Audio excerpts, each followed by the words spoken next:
नमस्कार मित्रों, मैं doctor Kranti Chandan Jaykar, ex and first HOD skin VD, Indira Gandhi institute of medical sciences, Sheikhpura, Patna.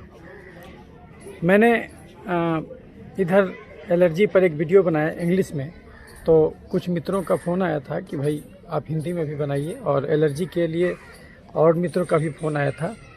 तो फिर वीडियो मैंने सोचा कि हिंदी में भी बनाता हूँ। एलर्जी को जब समझना होगा तो इसको ऐसे समझिए, एलर्जी हमारे शरीर की एक सामान्य प्रतिक्रिया है सामान्य चीज़ों के खिलाफ। तो जो चीज़ सामान्य मनुष्यों को दिक्कत नहीं करता, अगर उससे एक असामान्य मनुष्य को दिक्कत होने लगता है तो उसी को हम एलर्जी कह सकते हैं। किसी भी चीज़ से, वातावरण से आपका इक्विलिब्रियम और संतुलन खराब हो गया तो उसके चलते वही चीज़ आपसे रिएक्ट करने लगा। जैसे एक तेजाब अगर सबके चमड़े पर गिरता है तो तेजाब सबको बराबर जलाता, तो इसका मतलब गड़बड़ी तेजाब में है, क्योंकि जिसके चमड़े पर गिरता है उसको जलाता।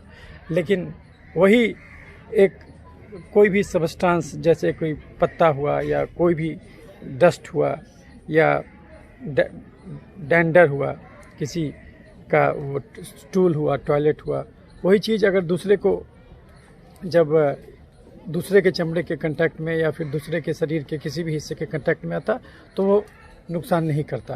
तो एक ही चीज़ किसी को नुकसान करता, एक ही चीज़ किसी को नुकसान नहीं करता। इसका मतलब गड़बड़ी शरीर में है, उस संबंधित चीज़ में नहीं। अब ये यहाँ पर धूल कण है, यहाँ से हम ऐसे कर रहे हैं तो इससे हमको कुछ दिक्कत नहीं हुआ। किसी को हो सकता है कि इसी में उसको खुजली शुरू हो जाए। ये काई जमा है, कुछ बच्चा अगर इसमें काम करे, सहवाल है ये, तो इसमें अगर कुछ लोग को इससे दिक्कत हो सकता है। अगर कोई बच्चा खेल ले तो हो सकता है उसको खुजली शुरू हो जाए, लेकिन किसी को कुछ नहीं होता। इसका मतलब गड़बड़ी उस सहवाल में नहीं, गड़बड़ी हमारे शरीर में है। यानी कि जो इक्विलिब्रियम है शरीर का बाहरी चीज़ों के अगेंस्ट, वो इक्विलिब्रियम खराब हो गया। तो हमारे शरीर में गड़बड़ी है, उसी की वजह से हमारा शरीर अतिशय प्रतिक्रिया कर दिया किसी भी एलर्जन के खिलाफ। तो ये हुआ एलर्जी। अब एलर्जी क्यों होता? ऐसा देखा गया है कि एलर्जी उन्हीं लोगों में ज़्यादा होता जिसमें इंसुलिन का स्तर खून में ज़्यादा रहता, और इंसुलिन तभी बढ़ता जब आप एक्सेस कार्बोहाइड्रेट खाते। कार्बोहाइड्रेट का काम है एक्टिविटी, प्रोटीन का काम है इम्यूनिटी स्ट्रेंथ देना शरीर को, फैट का काम है दिमाग और नस मजबूत करना, फाइबर का काम है आंत मजबूत करना। ये चारों का काम बिल्कुल अलग अलग है। तो अगर आप ज़रूरत से ज़्यादा कार्बोहाइड्रेट खाइएगा, उसको खर्च नहीं कीजिएगा, तो शरीर उस एक्स्ट्रा चीनी को या तो चर्बी बनाता है तो मोटापा का बीमारी, या तो उसको एलर्जी यानी एक प्रकार का तेजाब बनाता तो एलर्जी का अलग अलग बीमारी, नहीं तो उस चीनी को खून से निकाल के शरीर में जहाँ तहाँ छिड़क देता तो उसके चलते इन्फेक्शन का बीमारी शुरू हो जाता। तो यानी कि एलर्जी अगर किसी को हो रहा है तो ये समझना है कि बदलना खुद को है, दुनिया को नहीं। लेकिन अभी तक हमारा जो सामान्य टीचिंग है वो क्या कहता कि नहीं, इससे एलर्जी है, इसको ख़त्म करो, अपने जीवन से इसको हटाओ, इसको हटाओ, इसको हटाओ। ये एटीट्यूड में मनुष्य जाति खुद को नहीं सुधार पाता, क्योंकि एलर्जी वास्तव में, और दूसरी बात, एलर्जी को हम लोग हमेशा समझते कि खाली एलर्जी का ही बीमारी है। नहीं, एलर्जी का बीमारी जिसको भी है उसको खाली एलर्जी का ही बीमारी नहीं होगा, क्योंकि जो एक्स्ट्रा चीनी खाया होगा उससे शरीर में खाली तेजाब ही नहीं बना होगा, उससे शरीर में चर्बी भी बना होगा, और चर्बी अलग अलग जगहों पर जमा हुआ होगा, उसके चलते भी उसको बीमारी हुआ होगा, और एक्स्ट्रा चीनी एज इट इज जहाँ तहाँ छिड़क भी दिया गया होगा, उसके चलते उसको इन्फेक्शन भी रहा होगा। लेकिन सामान्यतः ऐसा हम नहीं करते, और अभी तक जो भी टीचिंग है वो हमको यही बताता है कि एलर्जी अगर किसी को हो तो हम लोग एलर्जी पैनल टेस्ट करते या फिर स्किन प्रिक टेस्ट करते। वास्तव में ये टेस्ट अब का अनुभव ये बताता है कि ये इन सब टेस्टों की कोई आवश्यकता नहीं है। एलर्जी अगर किसी को है तो उसको बस इंट्रोस्पेक्शन करने की आवश्यकता है। इसका अर्थ क्या हुआ? इसका अर्थ हुआ कि आप पूरा जांच कराइए, liver function test, kidney function test, CBC, complete blood count, उसका RBS, insulin level, IgE level, allergy का जांच, और CRP, ASO, ANA, ये सारा जांच कराइए, कार्सिनोम न्यूरोनिक एंटीजन, ताकि उसमें और जो गड़बड़ियों को भी आप इंगित कर सकें, उसको पकड़ सकें, ताकि उसके हिसाब से आप मरीज़ का पूर्ण इलाज कर सकें। नहीं तो अगर हम केवल एलर्जी को ध्यान रखेंगे तो फिर हम बाकी चीज़ों को मिस कर जाएंगे। तीसरी बात, कि हमारा शरीर हमारे भोजन से बना है, तो हमारे शरीर में कोई भी बीमारी क्यों होगा? क्योंकि भोजन गलत होगा। हर इंसान हर चीज़ नहीं खा सकता, लेकिन हर इंसान हर चीज़ खाना चाहता। गड़बड़ी यहीं से शुरू हो जाता है। भगवान हर प्रकार का भोजन हर प्रकार के मनुष्य के लिए नहीं बनाया, लेकिन इंसान मूर्छित बेहोश होकर भोजन करता है। उसको लगता है हर भोजन हमारे लिए ही है। यहीं से बीमारी का शुरुआत हो जाता है। एक आदमी जो 8 घंटा कुदाल चलाए खेत में और एक आदमी जो 8 घंटा खाली बैठ के ऑफिस में काम करे, दोनों का खाना बराबर कैसे हो सकता है? लेकिन हम ऐसा करने का प्रयास करते, या फिर अगर हम जानबूझ के ऐसा नहीं करते, लेकिन हम इन चीज़ों पर ध्यान नहीं देते, और वही धीरे धीरे करके आगे चल के एलर्जी का रूप ले लेता है। तो बेसिकली एलर्जी क्यों होता? क्योंकि हमारे खून में इंसुलिन बढ़ता। इंसुलिन क्यों बढ़ जाता? क्योंकि हम एक्सेस कार्बोहाइड्रेट खाते, उसको मेहनत करके खर्च नहीं कर पाते। तो शरीर एक्सेस कार्बोहाइड्रेट को क्या करता? या तो उसको चर्बी बनाता, जो शरीर के अलग अलग अंगों में जमा होता और उन अंगों के कार्य में बाधा उत्पन्न करता, तो उसके चलते बीमारी होता। और या तो शरीर उसको तेजाब बनाता, और ये तेजाब जैसा चीज़, यानी जिसको इन्फ्लेमेटरी मार्कर कह सकते, शरीर के अलग अलग अंगों में अलग अलग ढंग से नुकसान पैदा करता। और नहीं तो उसको शरीर खून से निकाल के जहाँ तहाँ छिड़क देता, तो इन्फेक्शन हो जाता। वैसे अगर बांटिएगा तो एलर्जी को 4 प्रकार से बांट सकते: type 1, type 2, type 3, type 4। Type 1 मतलब इमीडिएट, अचानक कोई चीज़ आया और तुरंत एनाफिलैक्सिस करा दिया। अचानक आपका ये स्पाज्म हो गया, चूँकि वो स्वेलिंग हो गया ट्रैकिया में। कोई चीज़ अगर धूल कण में कुछ ये ऐसा था, पार्थिनियम का डस्ट था, या फिर और भी कुछ एलर्जन था जो नॉर्मल आदमी को दिक्कत नहीं किया, लेकिन उस आदमी को दिक्कत कर दिया, तो वो एलर्जन आया और अंदर जा कर के वो तुरंत स्वेलिंग करा दिया, रिएक्शन करा दिया, और रिएक्शन करा करके वो स्पाज्म करा दिया। तो सांस का नली ब्लॉक हो गया, उसके वजह से खांसी शुरू हो गया, उसके वजह से शरीर में खुजली शुरू हो गया। तो ये इमीडिएट रिएक्शन है। इसमें इम्यूनोग्लोबुलिन ई का रोल होता है, या फिर एक होता है जिसमें कि इम्यूनोग्लोबुलिन जी और एम का रोल होता है। उसको हम लोग बोलते हैं टाइप 2 एलर्जिक रिएक्शन, या जो है एंटीबॉडी मेडिएटेड रिएक्शन। और तीसरा होता है immune complex reaction. Immune complex का अर्थ हुआ एंटीजन, एंटीबॉडी और कम्प्लीमेंट।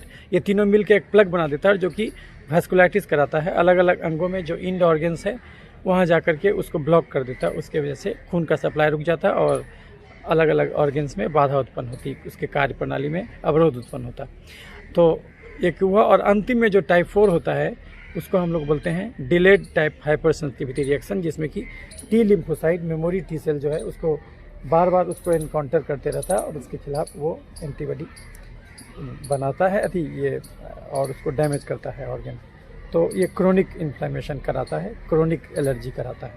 तो ये अलग अलग प्रकार है। तो इसमें शरीर का हर अंग करीब करीब प्रभावित होता है। यानी एलर्जी का बीमारी खाली जो सामान्यतः हम लोग जानते हैं कि भाई खांसी का बीमारी हुआ, स्नीजिंग का एलर्जिक राइनाइटिस हुआ, या फिर अर्टिकेरिया हुआ, जुड़पित्ती, सामान्यतः हम लोग एलर्जी इसी से इंगित करते हैं। लेकिन नहीं, सारा बीमारी में कुछ न कुछ एलर्जी का अंश जरूर होता, चाहे वो कोई भी प्रकार का बीमारी हो, एलर्जी का अंश जरूर होता। इवन आजकल तो यहाँ तक कहा जाने लगा है कि जो आपका डायबिटीज़ है वो भी एलर्जिकल डिजीज ही है। तो और इवन जो कैंसर है वो एलर्जी का सबसे सीवियर रूप है। तो जैसा कि हम बताएं कि अगर हम एक्सेस कार्बोहाइड्रेट खा रहे हैं और उसको हम मेहनत करके खर्च नहीं कर पा रहे, क्योंकि खर्च करना बड़ा मुश्किल है, तो अगर हम 1 चम्मच चीनी खाए हैं तो 600 कदम चलना भी होगा। 1 आलू 3200 कदम, 1 सेव 2500 कदम, 1 आम 3000 कदम, आधा किलो दूध 10 किलोमीटर चलने का था। 1 थाली कुकर का चावल जिसमें कि मार अंदर रह गया, उसको खाने का अर्थ है कि हमको चलना होगा कम से कम 6000 कदम। हम खाए और नहीं चले तो फिजिक्स का फॉर्मूला है, energy can not be destroyed, energy can be modified. ऊर्जा का रूप बदलता, ऊर्जा को खत्म नहीं कर सकते। शरीर में चीनी घुसाया, खर्च नहीं किए तो गया कहाँ? वो तो शरीर के अंदर ही रह गया। तो शरीर उस एक्स्ट्रा चीनी को करेगा क्या? या तो उसको चर्बी बनाएगा, तो मोटापा का अलग अलग बीमारी, नहीं तो उसको शरीर में एक प्रकार का तेजाब निर्मित करेगा, तो एलर्जी का अलग अलग बीमारी, और नहीं तो उसको जहाँ तहाँ छिड़केगा तो उसके चलते इन्फेक्शन का बीमारी शुरू हो जाएगा। अगर हम रोज़ 5 आलू खाएं तो 5 आलू खाना गलत नहीं है, लेकिन 5 आलू खा के हमको चलना होगा कम से कम 5 आलू के बदले कम से कम भी चलना होगा तो 12 से 15,000 कदम। हम खाए और चल दिए तो उससे बीमारी नहीं होगा। हम खाए और नहीं चले तो शरीर उस चीनी को या तो चर्बी बनाएगा। चर्बी अगर हार्ट की नली में जमा हो जाए तो हार्ट अटैक, चर्बी अगर खून की नली में जमा हो जाए तो फिर उसके चलते ब्लड प्रेशर का बीमारी, क्योंकि खून का नली संकीर्ण हो जाएगा और हार्ट को संकीर्ण नली से खून भेजना होगा, तो बीपी का बीमारी। ये चर्बी अगर दिमाग की नली में जमा हो जाए तो लकवा मार देगा। अगर ये चर्बी अगर ये चर्बी लीवर में जमा हो जाए तो फैटी लीवर, कब्ज गैस, बवासीर, पथरी, पैनक्रियाज के बीटा सेल में जमा हो जाए तो डायबिटीज़, महिलाओं में ओवरी के पास जमा हो जाए तो मानसिक गड़बड़ी, दांत का समस्या, छाती का गिल्टी, बच्चा ठहरने में दिक्कत, पुरुषों में प्रोस्टेट के पास जमा हो जाए तो प्रोस्टेट का साइज बढ़ेगा, मूत्रनली पर दबाव पड़ेगा, पेशाब खुलासा नहीं होगा, बार बार यूटीआई या कभी कभी पथरी भी हो सकता है। ये चर्बी अगर किडनी में जमा हो जाए तो किडनी उड़ेगा, किसी नस में जमा हो जाए तो नस का झिनझिनी ये कराएगा। अगर शरीर उसको चीनी को खाली चर्बी नहीं तेजाब भी बनाता, वो तेजाब अलग ढंग से नुकसान करता है। अगर सांस की नली में तेजाब कहने का अर्थ हुआ कि inflammatory cytokines, there are different cytokines, inflammatory cytokines जो कि इन्फ्लेमेशन कराते हैं और वहाँ पर इन्फ्लेमेशन करा करके उस ऑर्गन का कार्य बाधित करते हैं। जैसे कि सांस की नली में अगर तेजाब जमा हो गया तो टॉन्सिलाइटिस, साइनोसाइटिस, दम्मा, खांसी, निमोनिया, जोड़ में जमा हो गया तो गठिया, आर्थराइटिस, चमड़े में जमा हो गया तो एक्जिमा, सोरेसिस, सफ़ेद दाग, झुरपित्ती, छाई, पिंपल, दिमाग में जमा हो गया तो मिर्गी, पागलपन, लीवर में जमा हो गया तो जॉन्डिस, चमड़े में जमा हुआ तो कभी कभी ये फेम्फिगस करा देगा, ऑटोइम्यून डिसऑर्डर, फफोला का निकलने का बीमारी, और अगर दिमाग में जमा हो गया तो मिर्गी, पागलपन, सीजर और जितना भी साइकोटिक डिसऑर्डर है, लीवर में जमा हो गया तो ये जॉन्डिस करा देगा। और तेजाब अगर एक जगह जमा हो जाए ज़्यादा मात्रा में तो वो आपको कैंसर भी करा देगा। और कुछ चीनी को शरीर खून से निकाल के जहाँ तहाँ छिड़कता है तो उसके चलते इन्फेक्शन भी होता है। तो हम जो भी खाते हैं उसमें संतुलन जरूरी है, कितना हम ले रहे हैं और कितना खर्च कर रहे हैं, ये हिसाब किताब रखना बहुत ज़रूरी है। और जो भी हम ले रहे हैं उसमें कार्बोहाइड्रेट, प्रोटीन, फैट, फाइबर, इसका रेशियो इम्पोर्टेंट है। और कोई भी बीमारी एक दिन में नहीं होता कि अगर हम सोच रहे हैं कि आज हम गड़बड़ चीज़ खा रहे थे तो आज ही हमको, सपोज कीजिए आज हमको दमा का अटैक आया या फिर आज हमको भयंकर जुरपित्ती शुरू हो गया तो हम सोचेंगे कि नहीं आज ही के चलते हुआ, नहीं, ये हम लगातार तेजाब बनाए जा रहे थे और आज उसका स्तर इतना ज़्यादा हो गया कि अब वो लक्षण देने लगा। कुल मिला के अर्थ यही हुआ। और कभी भी हम एक्स्ट्रा चीनी खाए हैं, एक्स्ट्रा कार्बोहाइड्रेट खाए हैं और उसको हम खर्च नहीं किए हैं तो वो जब ज़्यादा हो गया तो बीमारी देने लगा। जैसे मान ले किसी को ब्लड प्रेशर है तो ब्लड प्रेशर में केवल चर्बी जमा होने से नहीं हुआ, जो हम एक्स्ट्रा तेजाब बनाए, एक्स्ट्रा चीनी से शरीर चर्बी, तेजाब और जहाँ तहाँ छिड़का तो उससे इन्फेक्शन हुआ। तो तेजाब भी खून की नली को खरोंच दिया, डैमेज किया और उस खरोंचन में जाके फैट जाके जम गया, वहाँ पर बहुत सारा थ्रोम्बोसिस भी शुरू हुआ और वहाँ पर फैट डिपॉजिट होने लगा। तो ये जो है ना ये प्रोसेस है, क्योंकि हम ऐसे किताब में अलग अलग करके पढ़ते हैं, लेकिन ये जो बीमारी है वो एक प्रोसेस है। तो उसमें आप एक ही साथ तीनों चीज़ का रोल होगा। तो जब भी किसी एलर्जी के मरीज को आप देखिएगा, चाहे उसको सांस का एलर्जी हो या जोड़ का एलर्जी, गठिया हो या फिर चमड़े का एलर्जी, एक्जिमा, सोरोसिस, सफ़ेद दाग या जुरपित्ती हो जिसको कि अर्टिकेरिया कहते हैं, जिसमें बार बार लाल लाल चकत्ता पड़ जाता हो और बहुत दिनों से ठीक नहीं होता हो, तो उस मरीज़ का जब आप जांच कराइएगा तो देखिएगा कि उसको लीवर में भी गड़बड़ी है, किडनी में भी गड़बड़ी है, थायराइड का गड़बड़ी है, उसको कार्सिनोमेटोनिक एंटीजन भी बढ़ा हुआ है, इंसुलिन बढ़ा हुआ है, एलर्जी का लेवल बढ़ा हुआ है। तो हम लोग क्या करते हैं ज़्यादातर अभी तक क्या होता है कि डॉक्टर उसको बोलता है कि ठीक है भैया आप ये स्किन प्रिक टेस्ट कराइए और बोल देता है कि देखिए इससे एलर्जी आया है, ये सब खाना छोड़ दीजिए, लेकिन ये इलाज नहीं है। फिर ऐसे कितना चीज़ छोड़िएगा आप, नहीं, किसी चीज़ को नहीं छोड़ना है, अपने आप को सुधार लीजिए। याद रखिए बीमारियां अनंत हैं, स्वास्थ्य तो एक ही है। तो अगर स्वास्थ्य से भटक के आप किसी भी बीमारी की दिशा में गए हों, लौटना तो आपको फिर उसी रास्ते से बैक होगा। यानी कि आप जम के चीनी खाते थे, नहीं टहलते थे, यानी आप जम के हाई कार्बोहाइड्रेट डाइट खाते थे, ऐसा भोजन करते थे जिसमें 80% कार्बोहाइड्रेट हो और टहलने का नामो निशान नहीं, 10 मिनट 15 मिनट टहलते थे और खा लेते थे कुकर का चावल, आलू का सब्जी, मीठे फल का जूस, मैदा का सामान, मिठाई जम के खाते थे, समोसा खाते थे तो उसमें बाहर में मैदा का चीनी, अंदर में आलू का चीनी, ये बर्गर खाते थे, पिज्ज़ा खाते थे, फल खा लेते थे तो आधा किलो फल खा लेते थे, फ्रुक्टोज नामक चीनी, दूध पी लेते थे तो 1-1 किलो दूध पी जाते थे, लैक्टोज नामक चीनी। तो आप जो ये सब खा रहे थे तो उसको आपको टहलना चाहिए था उसके हिसाब से, लेकिन चूंकि ये सब खाइएगा तो इसमें कार्बोहाइड्रेट बहुत ज़्यादा है तो उतना तो टहलना संभव नहीं है।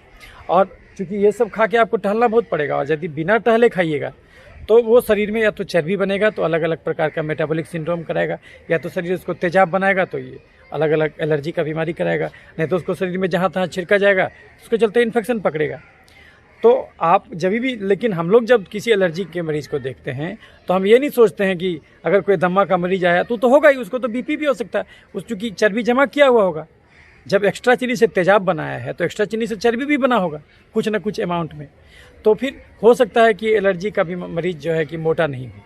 तो ऐसा भी होता है नॉन ओबेस फैटी लीवर, क्योंकि जो मोटा नहीं है उसमें भी चर्बी हो सकता है, तोंद में नहीं जमा होकर जहाँ तहाँ जमा हुआ, तो उस ऑर्गन का कार्य बाधित करेगा। कभी कभी मरीज को लगता है कि हमको लक्षण तो कुछ आ नहीं रहा है, खाना सब पच ही रहा है, हमको पेशाब में कोई दिक्कत नहीं है, पेशाब भी ठीक से बन ही रहा है, तो हमारा लिवर किडनी तो ठीक है। नहीं, आपको लक्षण इसलिए नहीं मिलता क्योंकि भगवान सब अंग एक्स्ट्रा दिया है। 70% किडनी फालतू है, 50% हार्ट फालतू है, 60% लीवर फालतू है, 40% दिमाग फालतू है। तो उतना % हिस्सा को एक्स्ट्रा चीनी को चर्बी बना के जमा भी कर दीजिएगा तो भी आपको लगेगा हमको कोई दिक्कत नहीं हुआ। लेकिन अगर जब 30 पैसे किडनी में हाथ लग जाएगा, 60 पैसे लीवर में हाथ लग जाएगा, 50 पैसे हार्ट पे हाथ लग जाएगा, तब आपको कभी कभी इरिवर्सिबल दिक्कत भी हो जाएगा। तो ऐसे केस में यही कारण है कि आपको लक्षण नहीं मिलता और डॉक्टर संबंधित जांच कराता नहीं। अब आप जाते हैं हार्ट वाले के पास तो 3-4 जांच खाली हार्ट का कराता, वो ये नहीं सोचता कि यही चर्बी हार्ट में भी, लीवर में भी जमा होगा तो वो भी जांच हम करा दें। उस कंप्लीट चेकअप कराना चाहिए, लेकिन वो कंप्लीट चेकअप नहीं कराता। अब इसके वजह से मरीज को लॉन्ग टर्म का नुकसान होता है, क्योंकि आप घुसाए हैं, खर्च तो किए नहीं, तो फिर वो बीमारी होगा। अब क्या है कि अब अगर हम बाहर निकले और किसी एक जगह खड़े हो गए तो अब हम बोलेंगे कि नहीं इस पेड़ से हमको एलर्जी हो गया तो इस पेड़ को काट दो, ये तरीका गलत है। यही चीज़ अगर दूसरा को टच कर रहा है उसको दिक्कत नहीं हो रहा है और हमको दिक्कत हो रहा है, इसका मतलब गड़बड़ी हमारे शरीर में है, सुधारना हमको है। तो कहीं भी कोई बीमारी हुआ सबसे पहले तो सोचिए कि फॉल्ट हमारे में ही है, सुधारना हम ही को है। ये नहीं धारणा रखिए कि हाँ हुआ है कोई बात नहीं, हम नहीं सुधरेंगे, हम दवा खोजेंगे, एक एलर्जी के दवा से काम नहीं हुआ, हम 10 एलर्जी का दवा खाएंगे। तो इस एटीट्यूड में न केवल आप एलर्जी की बीमारी को जड़ से ठीक नहीं कर पाइएगा, बल्कि उसके साथ और भी 10 रोगों को भी अपने शरीर में ये मोल ले लीजिएगा, तो उससे आपको नुकसान होगा। तो इसीलिए आपको ये समझना होगा कि जब तक आप खुद नहीं सुधरिएगा ये बीमारी नहीं जाएगा जड़ से। तो आपको जो है कि अभी तक जम के चीनी खाते थे, चीनी चावल, वो खाना मत खाइए जिसमें कार्बोहाइड्रेट बहुत ज़्यादा हो। तो एक्स्ट्रा कार्बोहाइड्रेट जो मोर देन 80%, वो खाना क्या है? चीनी चावल, आलू, खस्सी का मांस, मीठा फल, दूध, मैदा, chips, chocolate, ice cream, cold drink, मिठाई, समोसा, पिज्जा, बर्गर, चूड़ा का भुंजा, मूढ़ी का भुंजा, मकई का भुंजा, गाजर, चुकंदर, छोहाड़ा, किशमिश, खजूर, देसी मुर्गा, खस्सी का मांस, बड़ा मछली, हॉर्लिक्स, कम्प्लान, बोनविटा, खिचड़ी, खीर, ग्लूकोन डी, पूस का पिट्ठा, कुकर का चावल, सेवई, साबूदाना, मखाना, पानी फल, सिंघाड़ा, इसमें से जो भी चीज़ आप खाते हैं वो खाना छोड़ दीजिए। ये हाई कार्बोहाइड्रेट डाइट भगवान बनाया क्यों? ये उसके लिए बनाया जो 8 घंटा कुदाल चलाए खेत में, 8 घंटा पीठ पर बोझा ढोए, या फिर 8 घंटा पैदल चले। तो जिस आदमी को केवल 1 ही घंटा पैदल चलना है या फिर 1 ही घंटा कुदाल चलाना है, क्या वो भूखे पेट रहेगा? नहीं। उसको ऐसा भोजन करना चाहिए जिसमें कार्बोहाइड्रेट कम हो, प्रोटीन ज़्यादा हो।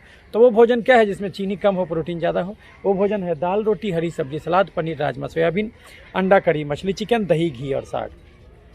चाय पीजिए बिना चीनी के, सुबह शाम 2 कप चाय के अलावा अलग से दूध, हॉर्लिक्स, बोनविटा, कम्प्लान नहीं पीना, लेकिन उसी दूध को दही बना के खा सकते हैं 5 चम्मच रोज, बिना चीनी, बिना गुड़, बिना शहद, बिना नमक डाले। उसी दूध को घी बना के पालक पराठा, मेथी पराठा, सत्तू पराठा के रूप में खा सकते हैं, लेकिन प्लेन पराठा नहीं खाना। उसी दूध को पनीर बना के पालक पनीर, मटर पनीर की सब्जी के रूप में खा सकते हैं सप्ताह में 1 दिन, लेकिन कच्चा पनीर, छेना नहीं खाना।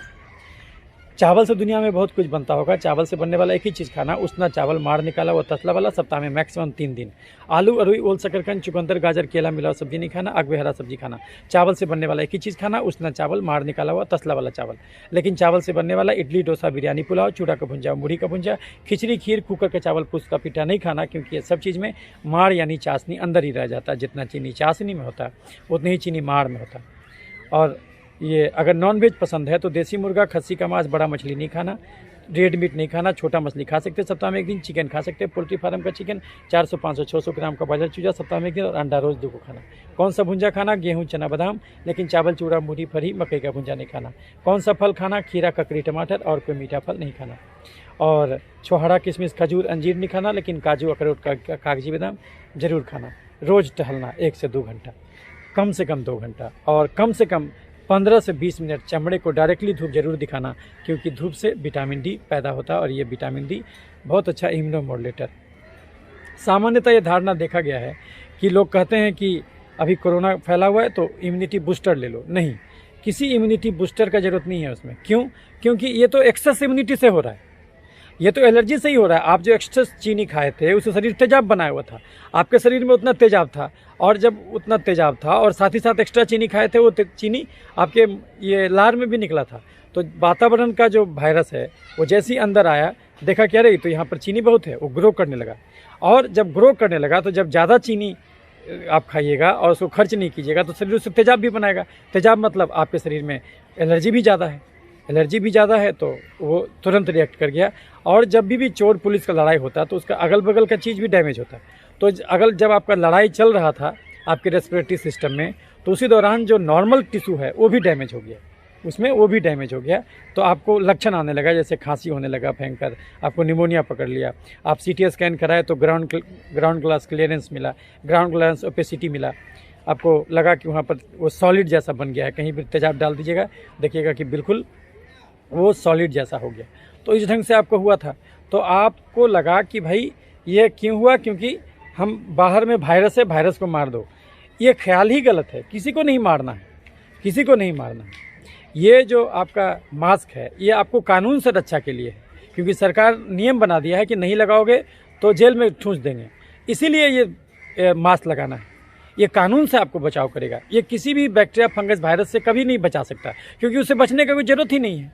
आप गलत चीज़ मत खाइए, गलत चीज़ नहीं खाइए, नहीं होगा बीमारी। आप गलत चीज़ नहीं खाइए, बीमारी नहीं होगा। और गलत चीज़ खाइएगा तो खाली कोरोना से भले बच जाइएगा, दूसरा बीमारी धरेगा। तो इस बात को आपको हमेशा दिमाग में रखना है कि आप जो एक्सेस शुगर खाए हैं, चाहे वो आलू के रूप में, कुछ लोग बोले हम तो कहाँ चीनी खाते सर, हम तो चीनी खाते ही नहीं। पता चला वो समोसा खा रहे हैं, पता चला वो 10-10 रोटी एक दिन में खाते हैं। अब भाई 10 रोटी खाए हैं तो 10,000 कदम चलना भी होगा। तो ठीक है, मैदा में चीनी ज़्यादा है और ये जो रोटी है उसमें चीनी कम है कंपेरिजन में, लेकिन फिर भी चीनी तो है, तो आपको खा के चलना भी तो होगा। गाड़ी में डीजल भरा है तो गाड़ी चलाना भी होगा। आप गाड़ी में डीजल भरा है, चलाए नहीं तो डीजल कभी भी आग लगा देगा। तो इस चीज़ को समझना है कि खुद को बदलना है, दुनिया को नहीं। लेकिन हमको उल्टा सिखाया जाता है कि भाई ये ख़त्म कर दो, ये ख़त्म कर दो, ये ख़त्म कर दो। नहीं बच सकते आप। कैसे, कहाँ बचे? पहले तो संख्या 200 था, अब बढ़ के 20 लाख हो गया, तो बढ़ते जाएगा। तो इस ढंग से आप किसी भी चीज़ से नहीं बचिएगा। और जिसको वैक्सीन आप कह रहे हैं कि वैक्सीन आएगा उससे हमारा बचाव होगा, तो ऐसा क्या है वैक्सीन? वो तो आपका हवा में ही घूम रहा है। नंबर ऑफ माइक्रो ऑर्गेनिज्म, हवा में ही बहुत सारा सूक्ष्म कण घूम रहे हैं। 1028 प्रकार का जो जीव है वो तो मानव जाति खोज लिया, जो हवा में। अभी हम जहाँ पर बोल रहे हैं यहीं पर हम ऑलरेडी ले रहे हैं, और ले रहे हैं तो इससे शरीर हमारा इम्यूनाइज भी हो रहा है। तो इस चीज़ को समझना है कि खुद को बदलना है। वातावरण में अभी यहीं पर हम ऐसे किए हाथ तो हमको कुछ नहीं हुआ, और यदि जो एलर्जिक होगा वो इसी से तुरंत खुजली डेवलप कर देगा, तो वो बोलेगा कि नहीं इससे बचना है, वो अपना प्लास्टिक लगा लेगा। नहीं, इस ढंग से ये जीवन जीने का गलत तरीका है, और इस ढंग से आप किसी भी बीमारी से नहीं बच सकते। आपको हमेशा दिमाग में होना चाहिए कि आप मान लीजिए ज़्यादा चीनी खा के पूरा मोटे हो गए हैं, आपका बॉडी मास इंडेक्स पहुंच गया 21 से 25 के बीच में होना चाहिए, आपका चला गया 30, तो सुधार लीजिए। सुधारने आपके हाथ में है ना, सुधारने में क्या दिक्कत है? आप नहीं टहलते थे, आप 4-4 घंटा टहलिए। आप दाल नहीं पीते थे, आप 4-4 कटोरा पीजिए। रोटी घटा दीजिए, 2 से 3 रोटी खाइए। और अगर छोड़ना चाहते हो उसको भी छोड़ सकते। हरा सब्जी जम के खाइए, और उसमें आलू बिल्कुल नहीं मिलाइए। खाली आलू नहीं, आलू, अरुई, ओल, शकरकंद, चुकंदर, गाजर, केला मिलाई मत। अंडा जम के खाइए 2-3 को रोज़। प्रोटीन बढ़ाइए, कार्बोहाइड्रेट कम कीजिए। फैट ले सकते हैं, क्योंकि हार्ट अटैक कोलेस्ट्रॉल से नहीं, हार्ट अटैक चीनी से होता है। मानव जाति कोलेस्ट्रॉल से क्षमा मांग लिया। तो आपको सुधरने का मौका हमेशा ईश्वर दिया है, तो आप सुधर जाइए। गलत चीज़ मत खाइए, खाए हैं उसको निकाल दीजिए। तो कहने का मतलब हुआ कि जब तक आप खुद को नहीं सुधारिएगा तो कभी ठीक नहीं होगा। अब जहाँ तक इलाज का सवाल है, तो किसी को एलर्जी हुआ, मान ली सांस का एलर्जी हुआ, तो उसमें आप क्या दीजिएगा? एंटी एलर्जिक दीजिएगा, फेक्सोफेनाडिन, लोराटेनिन, जो भी देना है, सेट्रेजिन, एंटी एलर्जिक दीजिएगा सुबह शाम। चूँकि जब एलर्जी हुआ है तो एक्स्ट्रा चीनी खाया होगा, तो चीनी एजिटीज भी जमा हुआ होगा, तो उसके वजह से उसको इन्फेक्शन भी होगा। देख लीजिए CBC में अगर न्यूट्रोफिल बढ़ा हुआ है, स्नोफिल बढ़ा हुआ है, तो उसको एक एंटीबायोटिक भी दे दीजिए, gram positive gram negative coverage. अगर कुछ फंगल इन्फेक्शन का लक्षण है तो वो भी दे दीजिए, वायरस इन्फेक्शन का लक्षण है वो भी दे दीजिए। और साथ में अगर बहुत ज़्यादा एलर्जी है तो फिर स्टेरॉयड देना होगा, इम्यूनोसप्रेसिव। तो हम लोग जो बोलते हैं कि इम्यूनिटी बूस्टर का जरूरत है, नहीं, कोई इम्यूनिटी बूस्टर का जरूरत नहीं है। ये तो हो ही रहा है एक्सेस एलर्जी से, तो उसमें इम्यूनिटी और बढ़ा दीजिए तो और मर जाएगा आदमी। उसमें इम्यूनिटी, इम्यूनोसप्रेसिव का जरूरत है, यानी वो चीज़ जो कि आपको इम्यूनिटी को घटाए, उसका जरूरत है। आप ज़्यादा बढ़ा लिए हैं। ज़्यादा क्यों बढ़ाए उसको ऐसे भी समझिए आप कि यदि आप ज़्यादा धन रखिएगा तो आपको चोर से बचना भी होगा, क्योंकि ज़्यादा धन रखिएगा तो आपको उतना व्यवस्था करना होगा, उतना सिस्टम बनाना होगा। हमारे शरीर में जब हम ज़्यादा चीनी खाएंगे तो उसका रीऑर्गेनाइजेशन करने के लिए प्रोटीन ज़रूरी है, और प्रोटीन तभी एब्जॉर्ब होता है जब आप मेहनत करते हैं। अगर हम 20 अंडा रोज़ खाएं तो हमारा मसल नहीं बन जाएगा। 20 अंडा खा के हमको 3 घंटा जिम भी करना होगा, तभी वो पेट से पचेगा। लेकिन कार्बोहाइड्रेट के साथ ये दिक्कत नहीं है। कार्बोहाइड्रेट तो 100% एब्जॉर्ब हो जाता है और आपके शरीर में हर जगह पहुंचता है। चीनी के लिए आपका शरीर बिल्कुल ट्रांसपेरेंट है, कोई बाउंड्री है ही नहीं, वो हर जगह पहुंच जाता है। क्यों ऐसा करता शरीर? क्योंकि बिना चीनी के जीवन संभव नहीं है, बिना कार्बोहाइड्रेट के जीवन संभव नहीं है। आप नहीं लीजिएगा तो बाहर से वो शरीर अंदर बनाने लगेगा। तो इसीलिए ज़रूरी है, ऐसा नहीं कि आप ये पागलपना की तह तक आप जम के प्रोटीन भी खाने लगे। कुछ लोग ऐसा भी होता है कि वो सोचता है कि नहीं प्रोटीन तो खा सकते हैं, जम के प्रोटीन खाओ, नहीं, उससे भी बीमारी हो जाएगा। अच्छा, एक और मिसनोमर है, एक और मिसनोमर ये है कि हम लोग को लगता है कि जो आदमी ये पूरा 6 पैक 7 पैक बनाए हुए है वो स्वस्थ है, हेल्दी है। नहीं, आपको लग रहा है कि वो पूरा मसल बनाए हुए है, लेकिन वो हेल्दी नहीं है, वो हेल्दी नहीं है, वो हेल्थ के गड़बड़ी के दूसरे एक्सट्रीम पर है। और एक आदमी जो जम के चीनी खा के चर्बी तोंद बना लिया है वो दूसरे एक्सट्रीम पर है। लेकिन अल्टीमेटली दोनों बीमार हैं, एक जो सिर के बल खड़ा है और एक जो पैर के बल खड़ा है, लेकिन दोनों एक ही चीज़ है, वो दोनों बीमार है। इसलिए हम लोग ये गलती कर लेते हैं कि जो बॉडी बिल्डर होते हैं हम लोग समझते हैं कि बड़ा स्वस्थ आदमी है, वो स्वस्थ नहीं है, वो फिट नहीं कहा जाएगा। फिट में आपको 21 से 25 के बीच में ही रखना होगा बॉडी मास इंडेक्स। और किसी भी चीज़ का अति गलत है, आप प्रोटीन ही ज़्यादा खाइएगा। बहुत लोग ऐसा गलती करते कि नहीं हम कार्बोहाइड्रेट बिल्कुल छोड़ देंगे, हम खाली प्रोटीन खाएंगे। तो फिर क्या होता है, उनका लीवर ग्लूकोनियोजेनेसिस करने लगता है, यानी कि वो प्रोटीन से फिर चीनी तैयार करने लगता है। तो फिर इस ढंग से आपका गड़बड़ हो जाएगा। किसी भी चीज़ का एक लिमिट में लेना है, लिमिट में लेना। अति सर्वत वर्जेत, तो आपको बीच का रास्ता अपनाना है, ना अति नहीं करना है किसी चीज़ का। तो आपको ये चीज़ हमेशा याद रखना है कि आप अंडा खाना है, 2 से 3 अंडा रोज़ खाइए। आपको 3 अंडा में 180 कैलोरी मिलेगा, 180 से 300 कैलोरी के बीच में मिलेगा, तो उतना खाइए, उससे ज़्यादा का ज़रूरत नहीं है। आपको बिना अगर मेहनत नहीं करते हैं तो 1500 कैलोरी का ज़रूरत है, और बाकी जितना मेहनत किए उसके हिसाब से कैलोरी का ज़रूरत है। अगर हम 1 घंटा भाषण दें तो केवल 50 कैलोरी खर्च होगा, 1 किलोमीटर पैदल चलें तो केवल 50 कैलोरी खर्च होगा। और लेना बड़ा आसान है, लेना बड़ा आसान है। एक छोटा जो केला होता है उसमें 60 से 100 कैलोरी होता है, जो कि अगवे कार्बोहाइड्रेट है, वो केवल कार्बोहाइड्रेट है। तो इस बात को हमको समझना होगा कि अगर हमको एलर्जी का बीमारी है, चाहे जोड़ का एलर्जी गठिया हो, चाहे सांस का एलर्जी दम्मा हो, निमोनिया हो, चाहे ये चमड़े का एलर्जी एक्जिमा, सोरोसिस, सफ़ेद दाग, जुड़पित्ती, छाही, पिंपल हो। छाही भी अलग प्रकार का एलर्जी का बीमारी है। और नहीं तो फिर आपका ये दिमाग का एलर्जी, मिर्गी हो या पागलपन हो, मानसिक रोग जिसको कहते हैं साइकेट्रिक डिसऑर्डर, ये सब भी एलर्जी का बीमारी है। बीपी, चीनी, थायराइड क्यों ना हो, ये भी एलर्जी का बीमारी। तो आजकल तो एंटी इन्फ्लेमेटरी ड्रग डायबिटीज़ में दिया जाता है, हाइड्रोक्सीक्लोरोक्विन अब डायबिटीज़ का ड्रग ऑफ चॉइस है, देना चाहिए उसको, देता है। और ब्लड प्रेशर भी वही inflammation component, C reactive protein देखिएगा सब में बढ़ा हुआ है। तो इसीलिए वो बेसिकली होता क्या है कि हमेशा बीमारी मिला जुला होता, मतलब कुछ फैट जमा होने का भी ये है, कुछ तेजाब जमा होने का भी अंश है, और कुछ चीनी के चलते इन्फेक्शन का भी अंश है। तो आपको जो दवा देना होगा उसके अनुसार देना होगा, और ये सबका कारण था आपका गलत भोजन। तो आपको भोजन भी सुधारना होगा। बिना भोजन बदले, बिना अपना क्रियाशीलता बदले आप किसी बीमारी से मुक्ति नहीं ले सकते। तो इसीलिए आपको कोई भी एलर्जी का बीमारी कितना भी साल पुराना हो, अगर आपको उसको ठीक करना है तो सबसे पहले तो अपना डाइट बदलिए। जिस ढर्रे पर जीवन चल रहा था वो छोड़िए। अब ये बहाना काम नहीं करेगा कि हम दूध जो है कि पिएंगे क्योंकि कैल्शियम मिलता है। कैल्शियम हर चीज़ में है, आप जो भी खाते हैं, सब्जी भी खाते हैं, हरा सब्जी, उसमें भी कैल्शियम है। आप अंडा खाते हैं, उसमें भी कैल्शियम है, दही में भी कैल्शियम है। लेकिन कैल्शियम के चक्कर में चीनी मत लीजिए। तो इस बात को समझना है। और जैसे हम लोग गलती करते कि विटामिन सी के चक्कर में फ्रुक्टोज जम के फल खाते।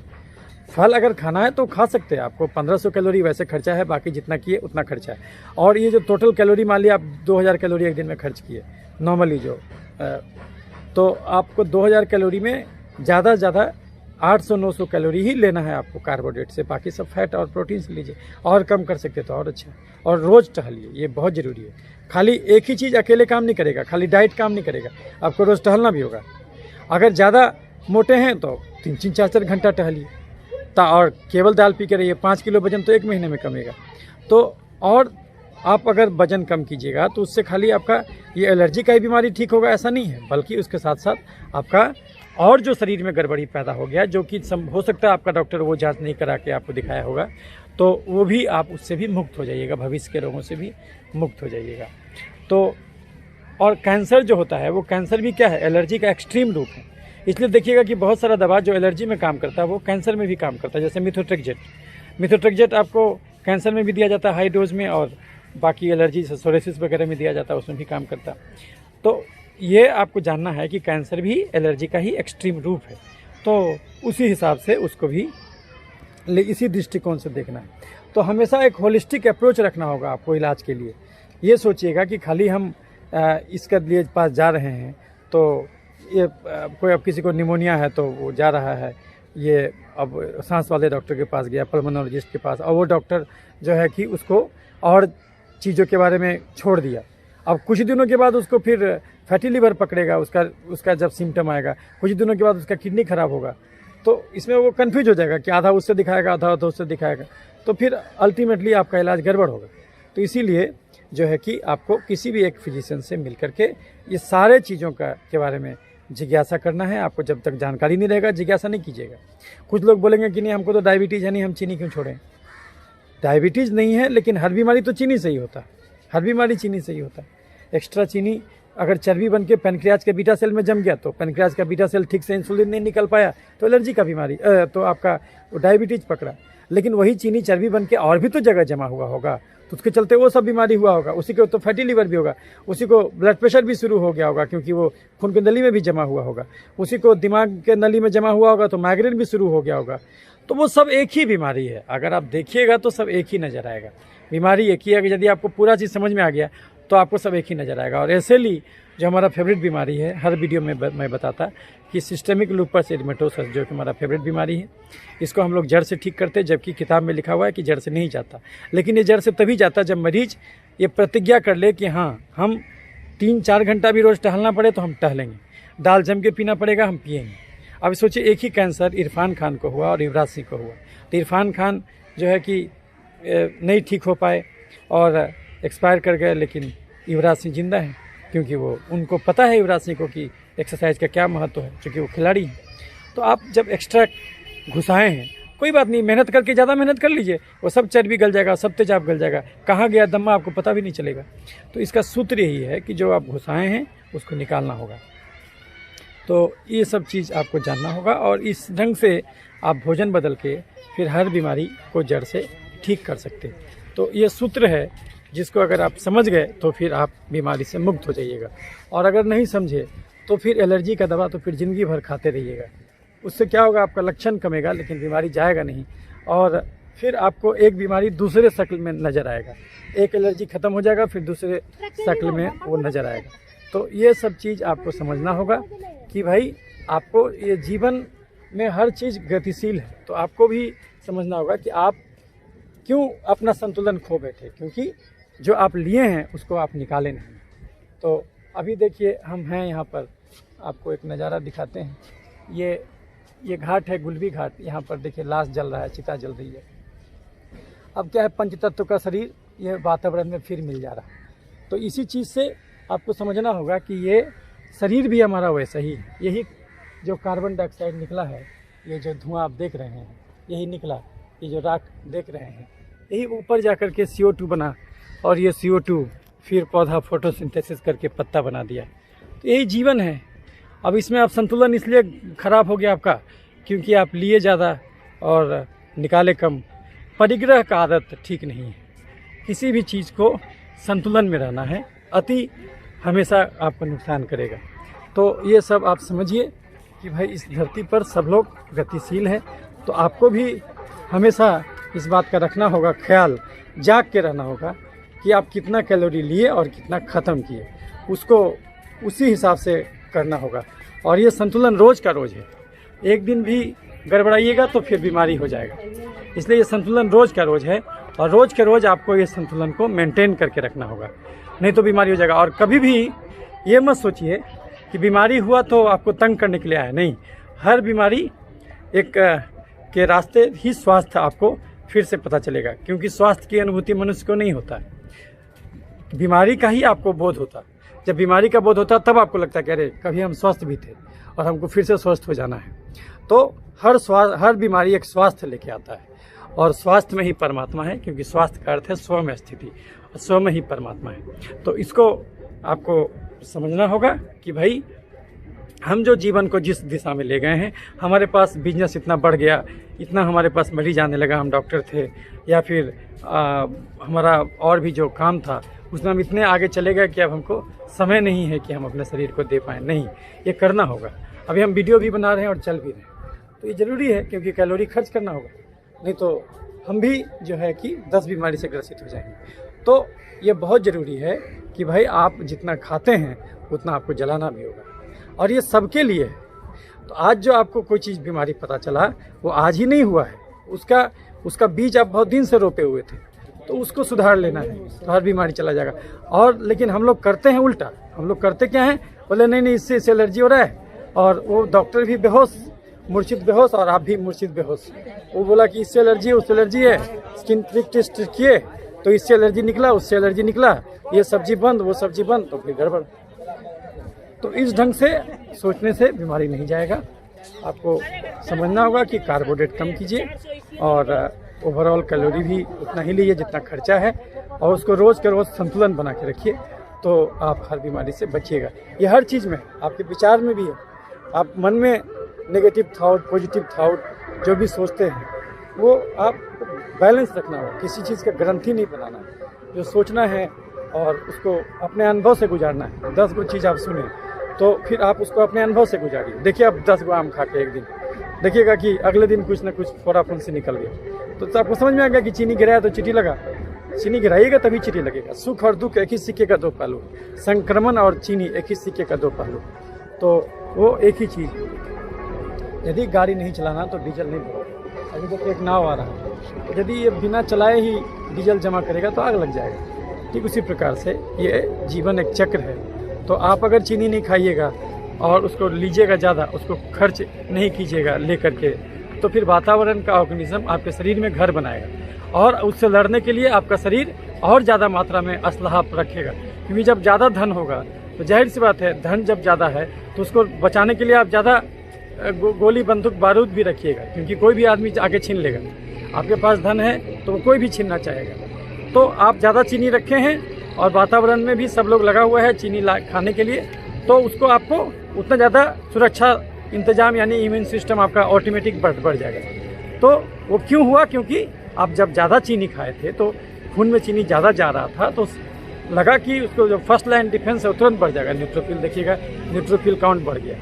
तो समझ लीजिए कि आपके खाने में गड़बड़ी है, तो आपको अपना भोजन सुधारना है और इसको संतुलन रोज़ का रोज़ रखना है।